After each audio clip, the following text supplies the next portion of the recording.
Paano mo inandali yung mga intriga sa'yo? Kasi dati may mga, alam mo na yun, mga intriga na parang may tinarayan ka daw na senior star. Paano yun?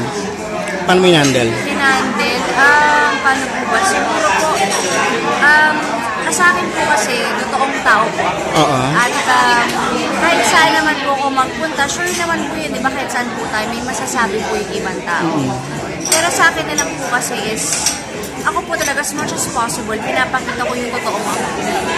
Ngayon, kung may magkagusto man po sa akin o hindi, it's okay. Kasi talagang you can never please anyone.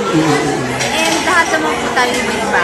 Lahat po tayo may ibang opinion. So, ganun lang po yan. Parang ako lang din po, meron po akong gusto, meron din po akong hindi gusto. Kasi, opinion ko po yun sa akin po. So, ako po, as much as possible, I keep on being myself. I keep on being true to everyone else. Nagkaisa kayo ni Miss Donita?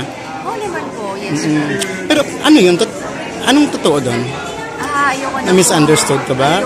Ayoko na pong siyang pag-usapan kasi sobrang tagal na tagal na siya, oo.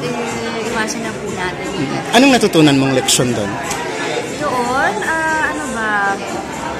communication lang po talaga. Kahit saan naman pong problema yan, ay communication lang ang nagkukulang palagi. So, yun lang naman po. Thank you.